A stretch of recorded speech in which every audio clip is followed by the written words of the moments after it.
Le projet de loi portant répartition des sièges par circonscriptions électorales pour les élections législatives, provinciales, municipales et locales a été voté lundi 30 avril 2018 à l'Assemblée nationale, par la majorité de 339 députés nationaux sur les 341 présents à la séance plénière dirigée par Aubin Minaku Nchalandjoko, président de la Chambre du Parlement.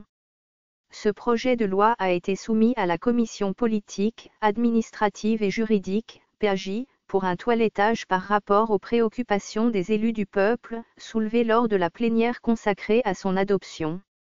Le président de cette commission, le député Bokona, a soutenu que la question relative à certaines inégalités sur la répartition des sièges soulevés par les députés trouve sa réponse dans la loi de 2008 sur les entités territoriales décentralisées, ETD, qui repartit ces entités en territoires, secteurs, chefferies et groupements.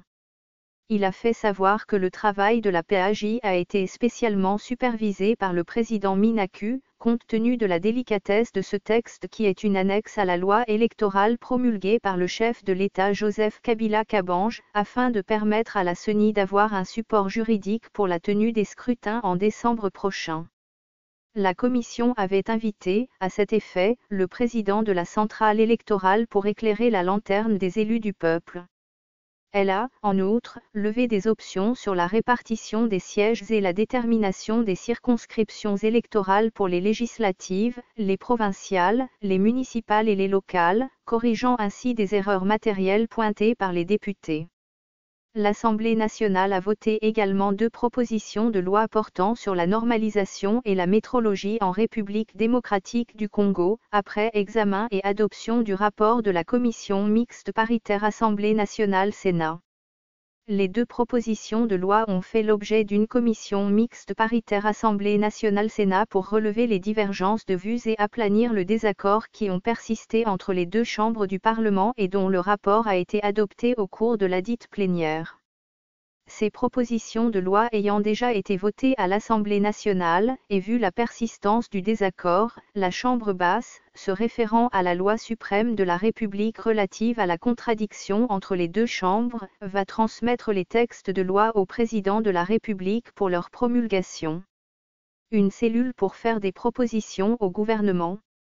Par ailleurs, le président de l'Assemblée nationale a mis en place une cellule chargée de faire des propositions ou encore des suggestions à l'exécutif national, initiateur du projet de loi sur la répartition des sièges, en vue de corriger certaines inadéquations qui demeurent dans cette annexe à la loi électorale.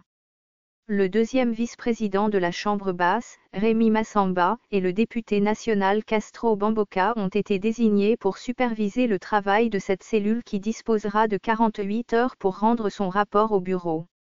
Cependant, dans une motion d'information, le député national Henri Thomas Lokondo a relevé la problématique de l'enrôlement des Congolais vivant à l'étranger qui, selon lui, risquerait de retarder la tenue des élections prévues en décembre si ces Congolais ne sont pas identifiés comme électeurs ou le sont en retard.